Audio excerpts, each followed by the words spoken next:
Welcome to the Higher Love with Megan podcast with me, your host, Megan Cooper, a holistic coach and trauma-informed practitioner.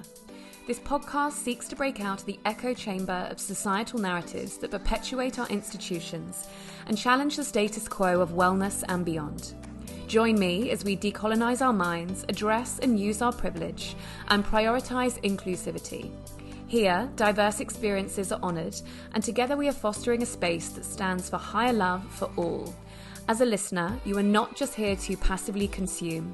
You're an ambassador for deep healing and societal evolutions, ready to engage in thought-provoking, challenging conversations. As your host, I'm committed to providing ever-expansive spaces that inspire us to contribute to a world defined by higher love. Thank you for joining me on this journey.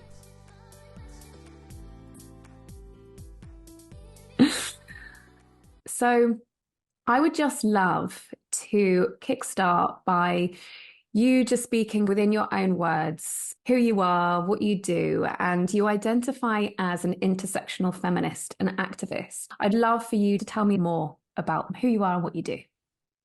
I'm Siobhan, a word witch, mentor, copy coach. I help you raise your voice and lead the change. That's my tagline. But in real life, I'm a mum of three. I live in rural Devon with my husband and our insane dog. I have a background in education. I was a teacher for years.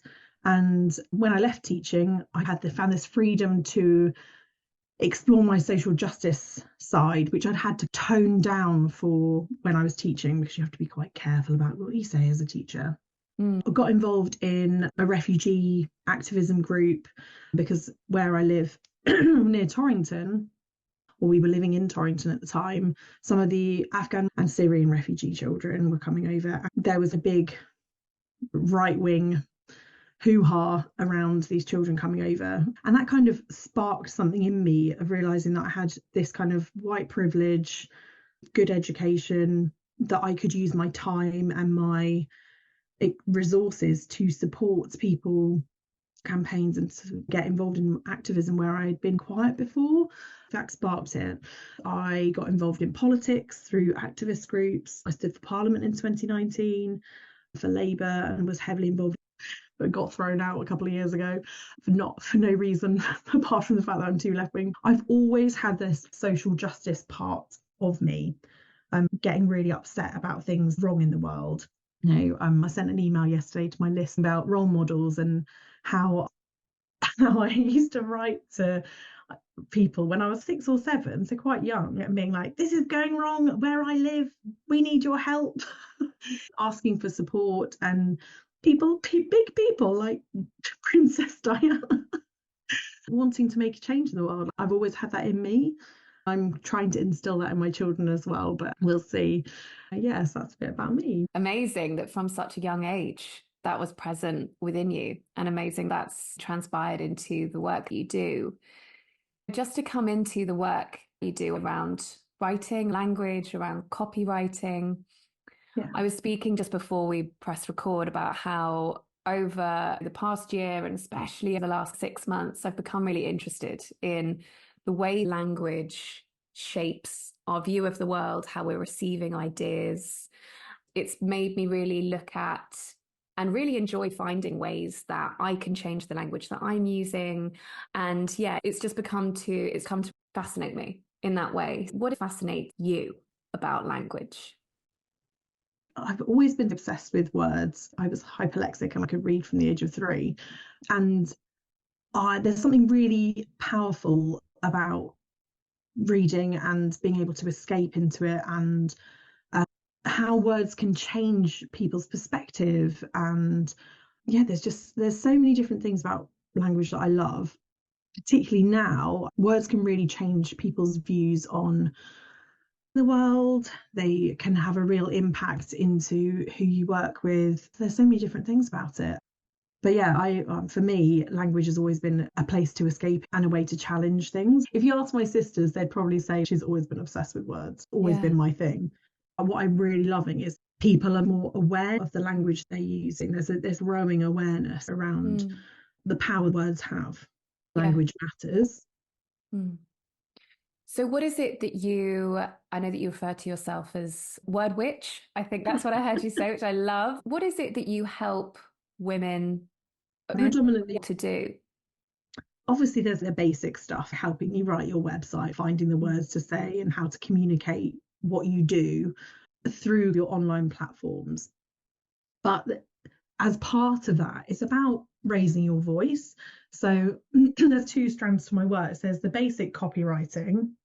I say basic because for me, that's how it feels, which I know it isn't for other people. So like that's not meant to be patronizing. But with the other strand of my work, it's about speaking up and using your voice for good. Yeah. They both have the same key thing to them in that, like, having a website and being online, you are raising your voice. And the way you're going to get seen is by talking about what you do and writing about what you do and helping people find you through SEO and being present and visible. They are interlinked. I've been trying to work out how to market myself because I've been doing copywriting since 2015.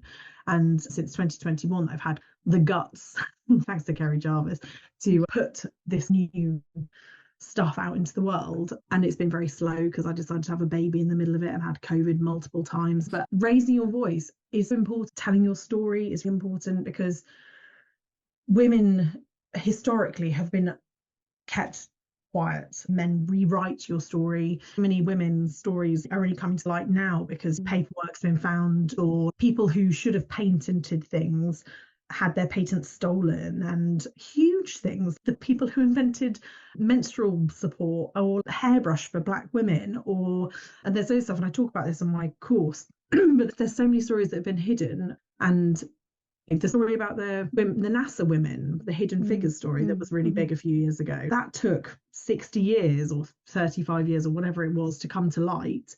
And that's because women's stories are stifled. I find it exciting and liberating to help women tell their stories and get their words out online, whether for activism, business. It makes me so excited about it. It's an absolute joy. My work doesn't feel like work because I find words easy. Getting people's words out lights me up completely, and I'm really lucky to do what I do. Amazing. Very lucky. From your perspective, what do you see? There is a huge online wellness space these days on Instagram and other platforms. When you look at the general broad wellness coaching industry, what would you say that you see from a language perspective, from a copy perspective? What do you see as the current status quo? From an outsider's perspective, like I help a lot of people within the wellness industry to change the way they write. So what I see as an outsider, somebody who isn't a yoga teacher, I'm not a Pilates instructor, I haven't done a breathwork course, I can see it's very much whitewashed. And there's a lot of language that isn't inclusive.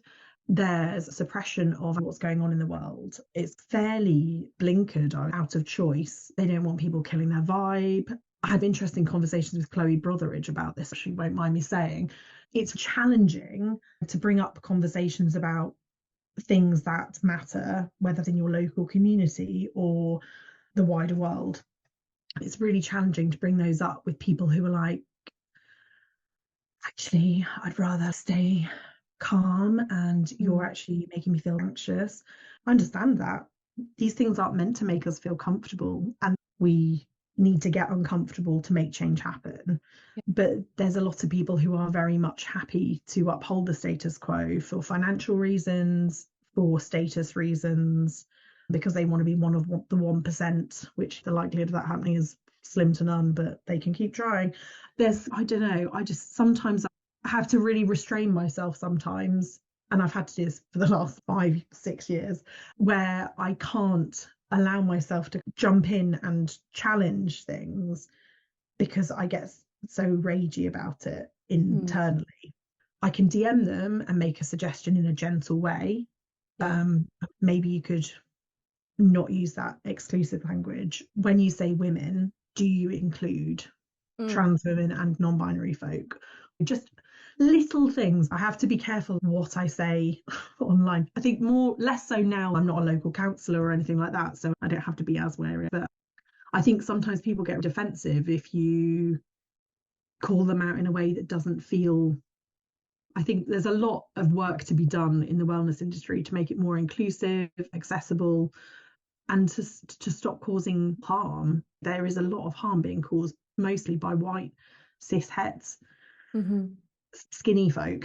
Essentially, that's where the issue lies. Can you speak to specific examples? We don't have to mention names, we don't have to mention accounts, anything like that. This doesn't need to be a trolling episode. This is just speaking to to specific ways that people might be using language or concepts that is actually harmful, or people, if you're not a practitioner listening to this, people are consuming language in that way. Some specific examples within wellness. I recorded an episode with Leah Kim, who is the host of Voices on the Side podcast. And she was talking about the problematic thing here, because a lot of people within the wellness space feel and think that they are so nice, so spiritual, so open, that they're not doing harm. Are there ways harm being perpetuated?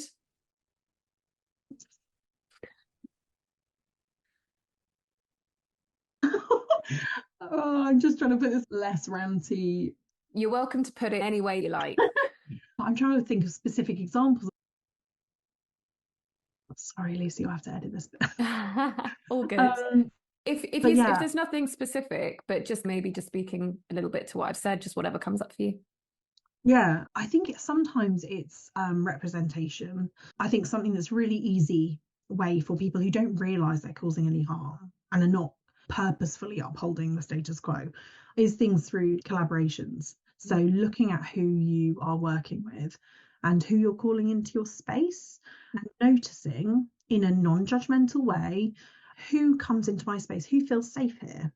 What language am I using on my website that might be putting them off? So say, for example, you're a yoga teacher and you're a white yoga teacher, and noticing that all your clientele, everybody who comes and puts a mat down in your class, is also cis het white woman. Why aren't there non-binary folk feeling comfortable in your space? Why are there not like fat folk feeling comfortable in your space? Why are there not black women coming into your space? And maybe it's about representation. Maybe you've only spoken on all white panels and they're the examples that you've got on your website of speaking gigs, or maybe you've only got photographs of white women on your website or in your Instagram posts. All you're doing is, and correct, I'm not great at my language with yoga and asanas and stuff, or asanas, but the positions that you're demonstrating aren't accessible for everybody. So that's a really simple thing you can change, because as a teacher, you're flexible, you know what you're doing. You can use bolsters or demonstrate that not every position it's not important for everybody to be able to do a handstand as a yoga. That's not a thing.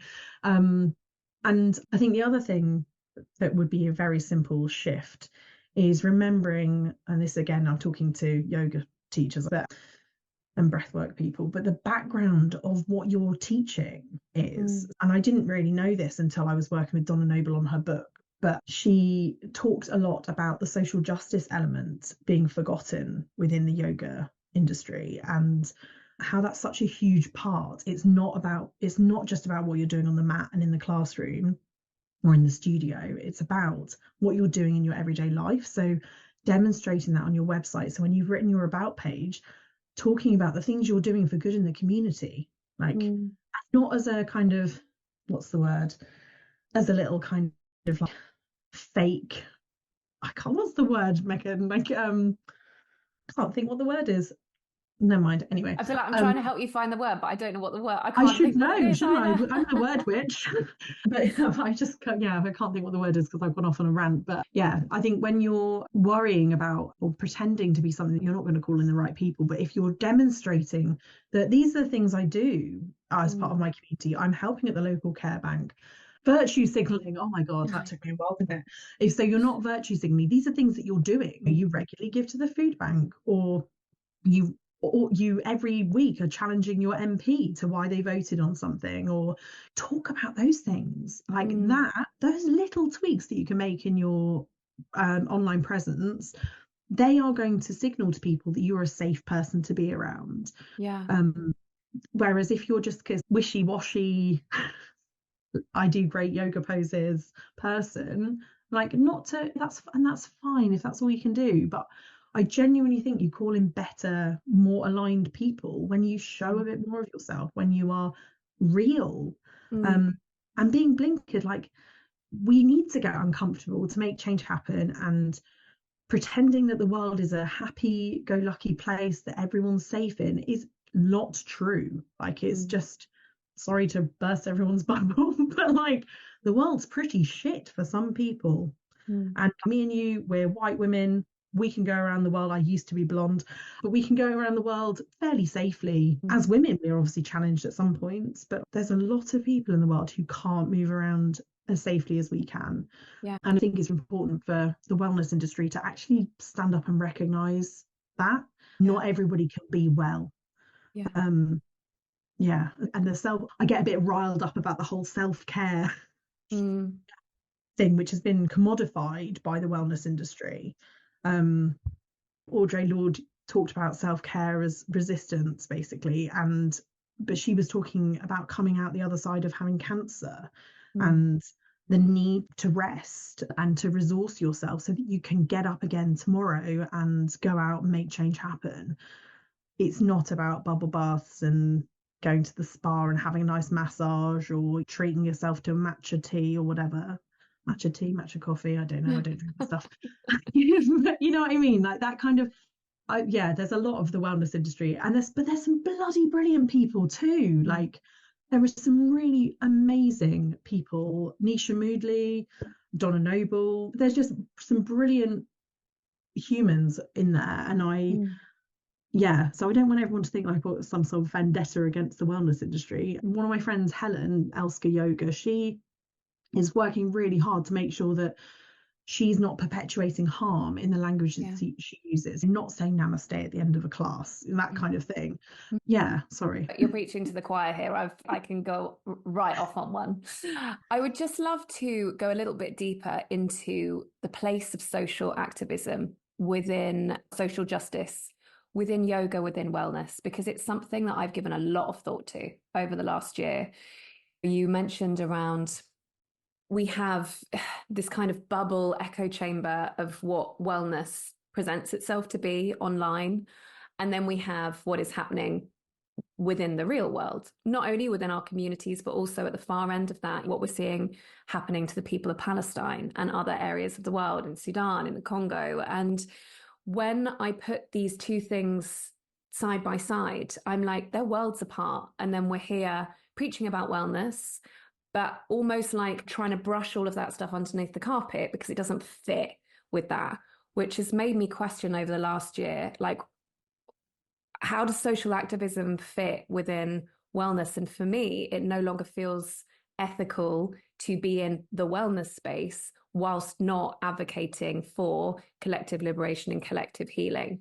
So I would love for you just to speak a little bit more to that about, you mentioned before we started recording around like how social justice was actually always embedded within yoga. And I'd love for you just to speak a little bit to that from your perspective.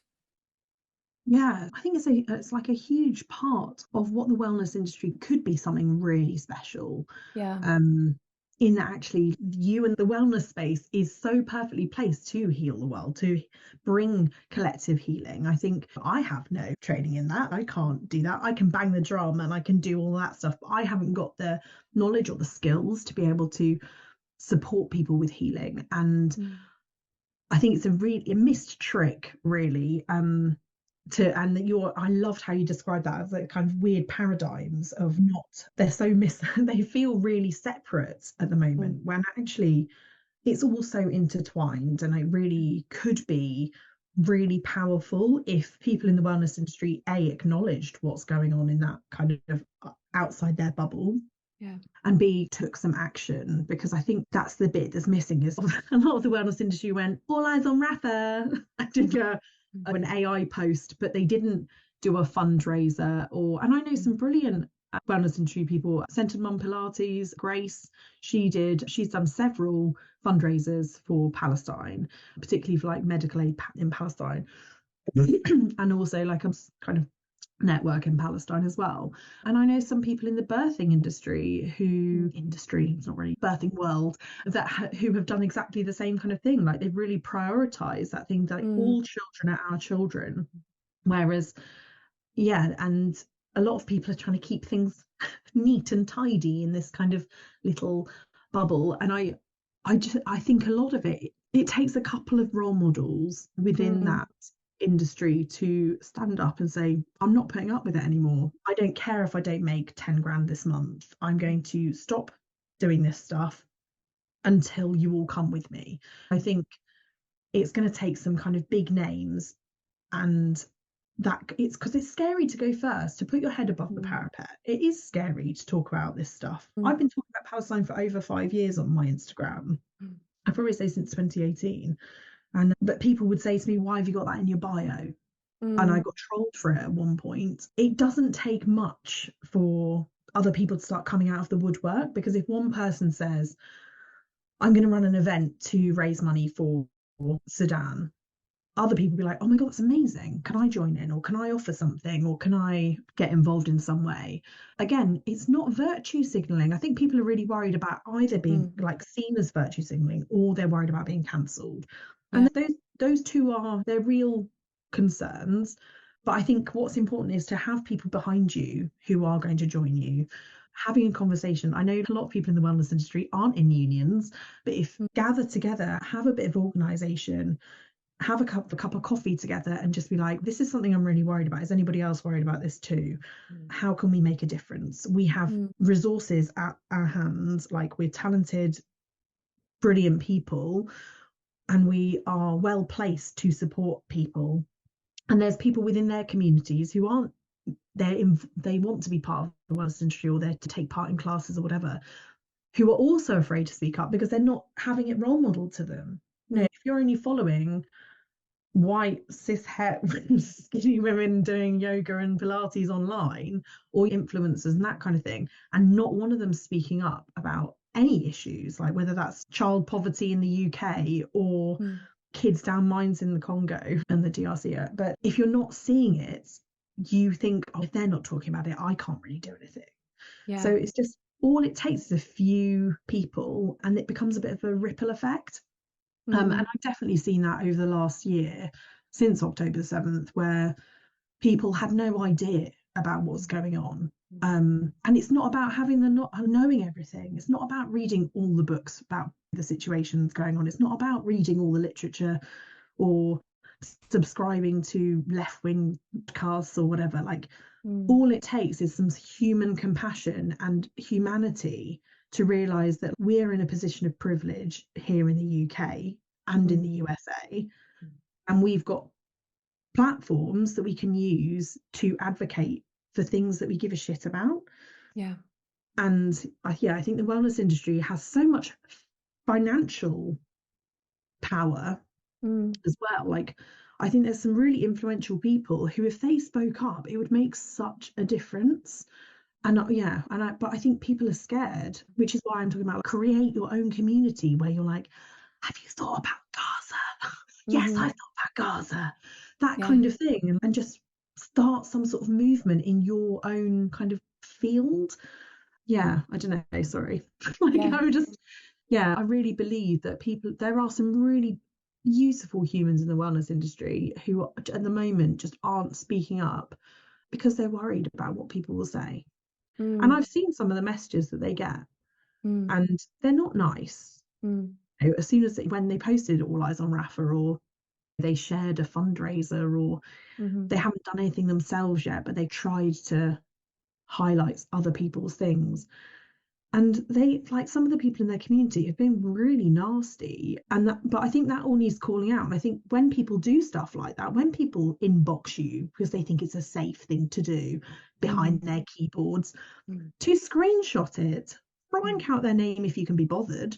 But if they're ballsy enough to send you a message telling you that they're happy to support a genocide, then you can as far as I'm concerned, you can publicize that and call them out for being horrible people.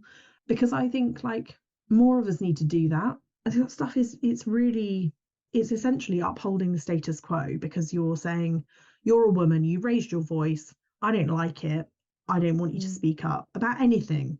Mm-hmm. Can you stay quiet, please? I just want to see your pretty little yoga poses. Mm-hmm. And that actually, that's not what the world needs right now. Yeah. Like, Totally. Thank you for sharing all of that.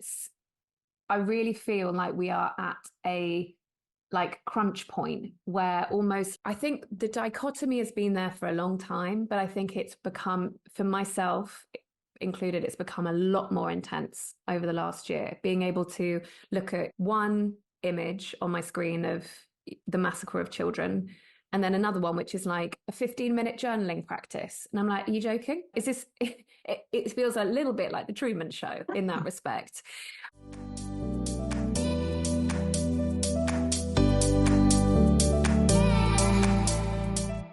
And I would love to segue into you speaking to women who are wanting to develop the skills to be able to put their head above the parapet in that respect. But I also just want to shine light perhaps on something that was like also coming up for me whilst you were talking, and it goes back to what we were speaking about earlier within the conversation, that actually we don't recognize the harm that we're doing in the very small things, especially around yoga, especially around mindful practices. What was coming up for me was, over the last few years, I've done a significant amount of work with local authorities, Brighton Women's Centre, where the clientele for the Women's Centre are women who've been through extreme trauma, who have PTSD, neurodivergency, autism, been through the criminal justice system, addiction, who have very severe agoraphobia or anxiety.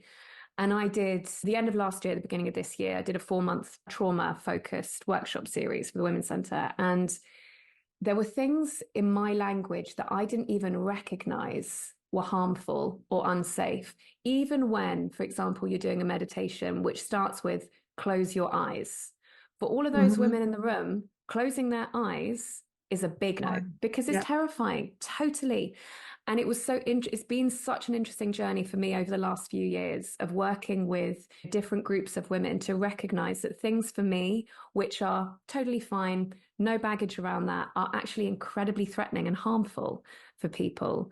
And it was really coming up for me whilst you were speaking that actually, for me as a wellness practitioner, as a coach, it's becoming increasingly important to actually reflect on everything that I'm saying and everything that I'm putting out into the public sphere.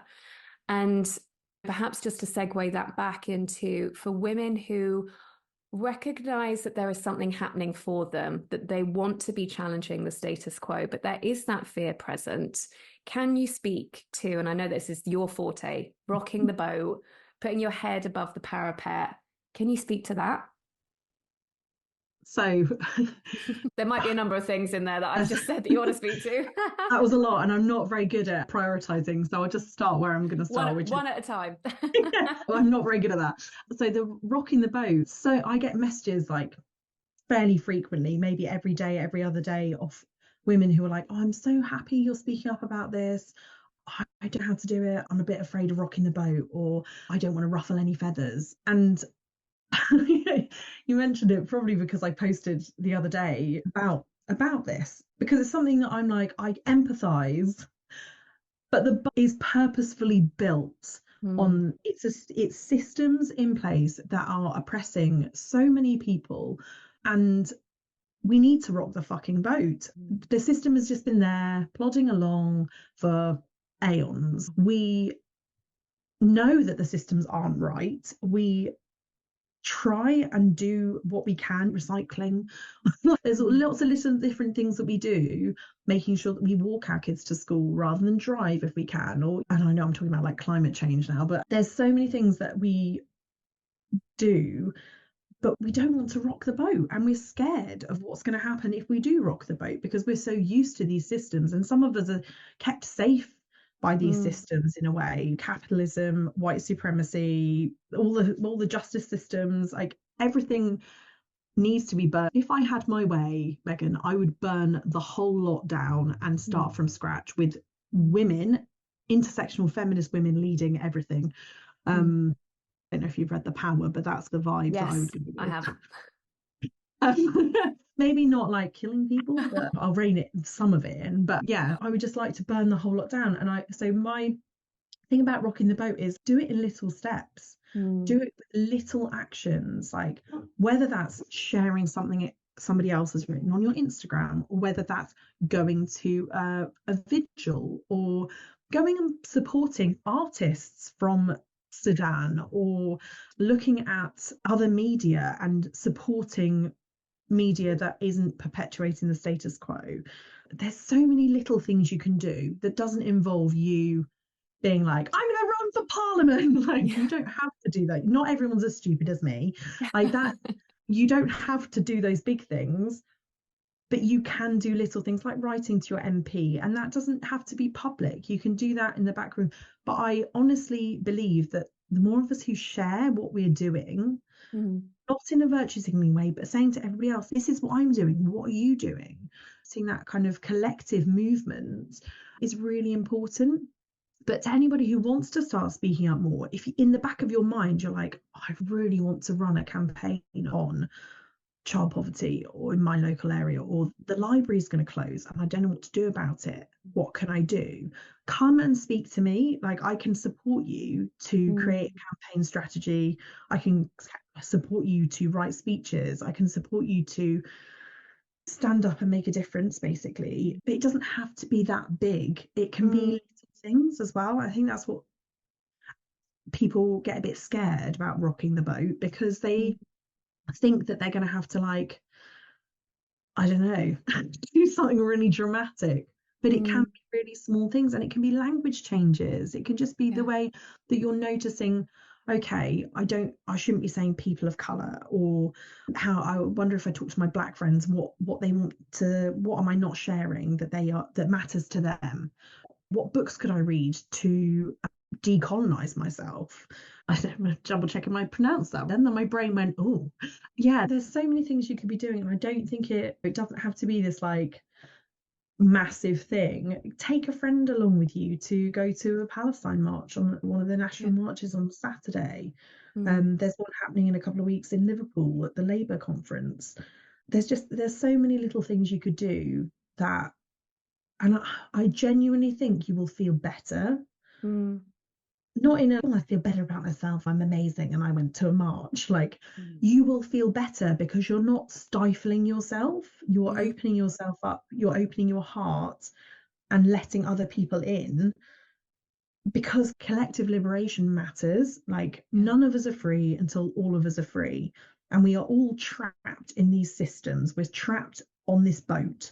Mm, And the more of us, if we all hold hands and rock it together, things might actually change. mm. I love that. And because look, I've had a thing about rocking the boat, definitely. And in me having a podcast pivot and actually having conversations that are challenging, talking about stuff that felt true for me and not like an echo chamber of wellness, that felt challenging. Now it feels freeing, to be honest, Yeah. because I'm actually having the conversations that I want to see other people having, and I get to have them, which is like a pleasure that on a Tuesday morning I get to have this conversation with you. It's benefits to that. But what was I going to say? I've just lost my train of thought mid sentence. Where was I going with that? Oh, yes, another bit for Lucy to edit out.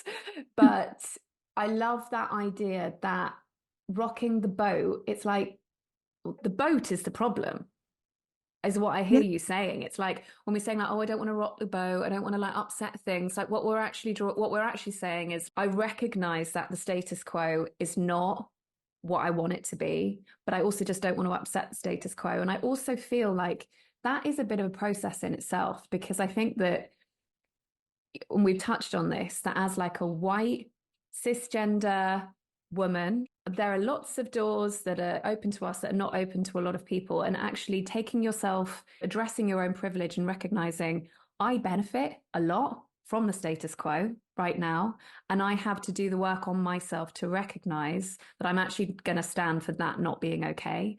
That is quite a process in itself, isn't it? Yeah, but there's, if you're struggling with that, there's so many people that are offering support and courses and stuff. Like, I keep seeing people I've been following probably since October are often offering kind of women's circles for decolonization and that kind of thing, where you can have open, honest discussions, being like, do you know what, I'm actually really struggling with the fact that I am a white woman and I've got so much privilege. I haven't really realized that before. Or I had a really difficult conversation with my husband who was saying, "No, I grew up poor, and but it doesn't matter that I'm white." All those conversations, and I've had those conversations with people before, where when I used to do a lot of door knocking, they'd be like, "You're woke and you don't like poor white people." I'm like, no, I want everyone to have the same opportunities, like poor white people included. Like, I'm not including you in the 1% who are upholding the status quo and ruining everyone else's lives. And when I talk about, I fell out with someone because I referred I think it was a Facebook post, like, old white dudes are basically ruining the world.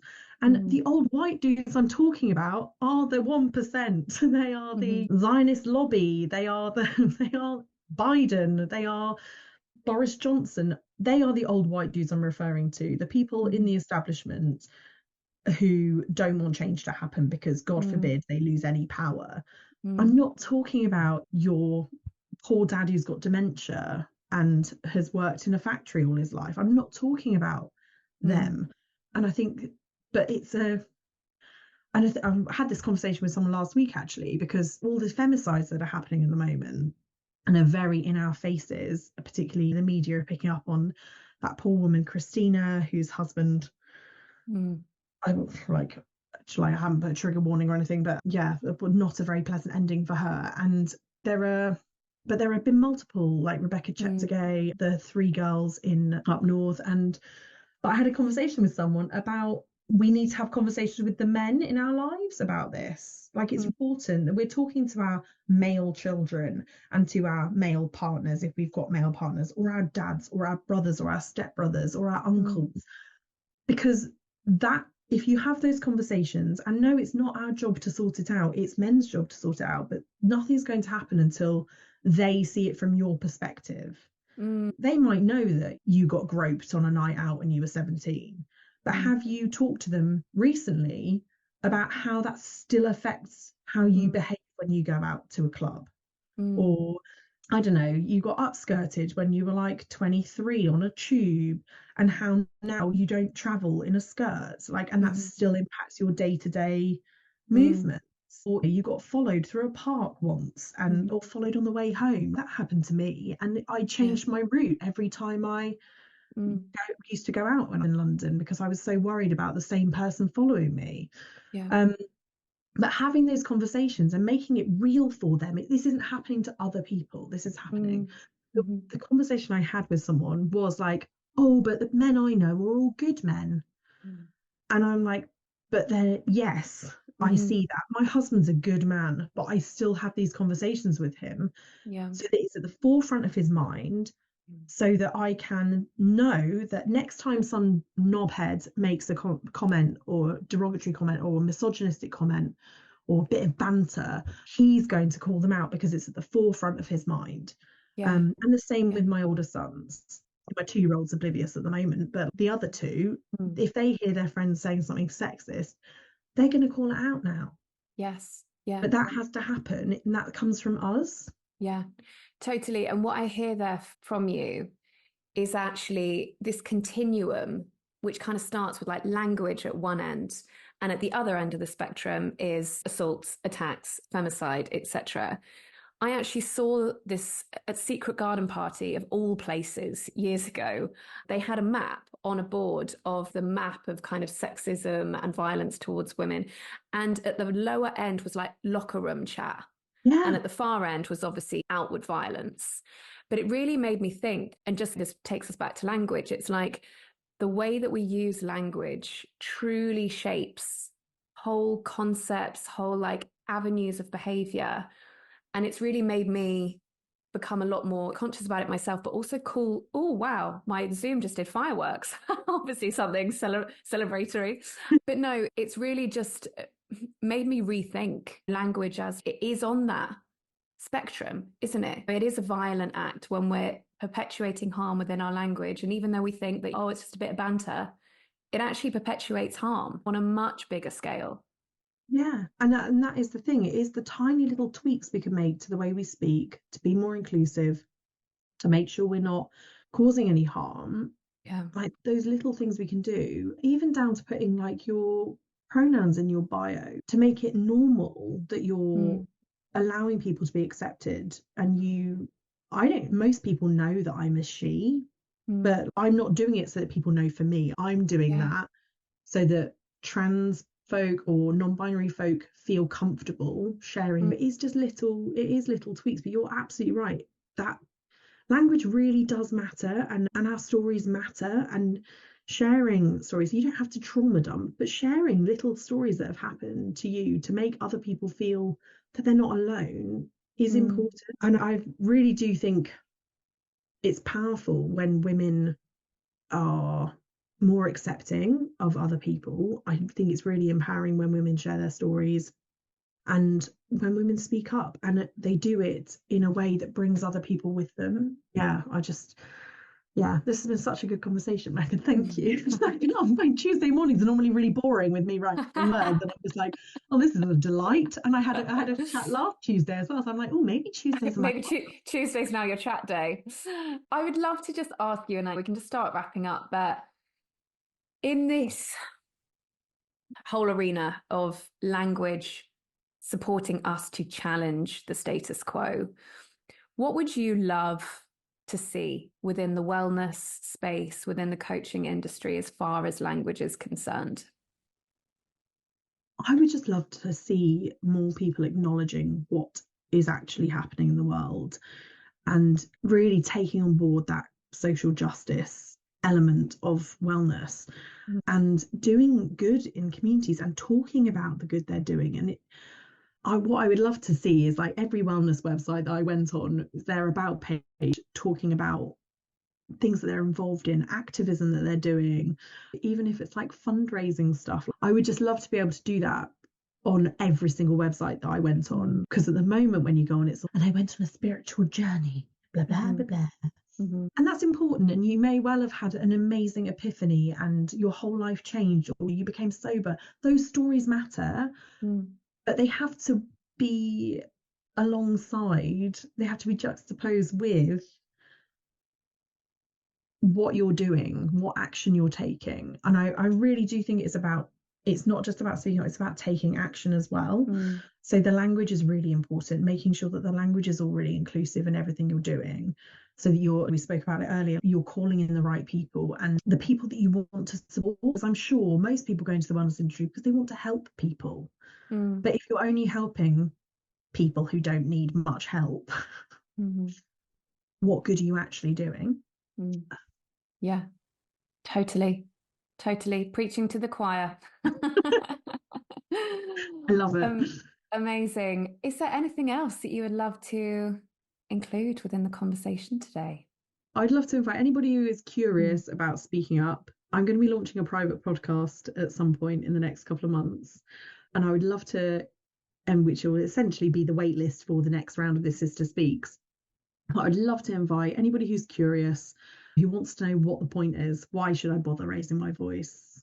It's scary. I don't want to do it. Anybody who's like feeling a bit of resistance, to come and sign up to my email newsletter, and you'll be the first to hear about what's going on. I'll send you like feminist rants in the meantime, maybe some copywriting tips. It's a bit of a mishmash of everything. Yeah, I would love to support you to raise your voice and to advocate for others. Yeah, get in touch, or just come and leave me a podcasty DM.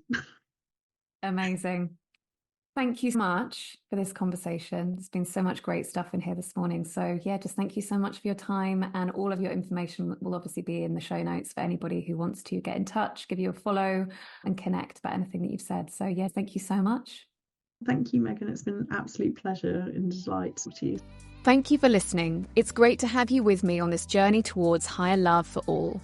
Our time is our greatest commodity and gift, so thanks for investing it in yourself and sharing it with me. Please do take a moment to rate and review the show, all of which enables more people to find me and for me to connect with more great guests each week for both yours and my enjoyment. All links, references and contact information is detailed too within the show notes. And I always love to hear your feedback, so feel free to hit me up on my Instagram at higherlove_with Megan, or via my website higher-love.com. Send your takeaways, and if you enjoyed this episode, please share or send on to someone else who would benefit. Until next time, big love.